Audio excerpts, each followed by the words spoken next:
Here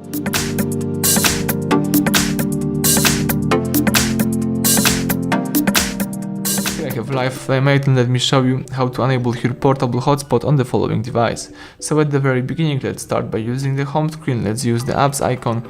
Here you need to find and select the settings. Then let's choose here more under wireless and network. Choose here the touchscreen and portable hotspot, and here let's enable the Wi-Fi hotspot by using the following switcher. Alright, the hotspot is activated.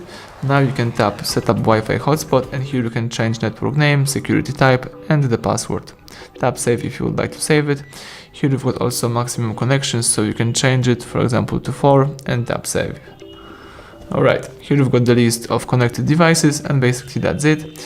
To disable this mode, let's use the same switcher. Now you can go back and start using your device in a normal way. So thank you for watching. Please subscribe our channel, leave thumbs up under the video.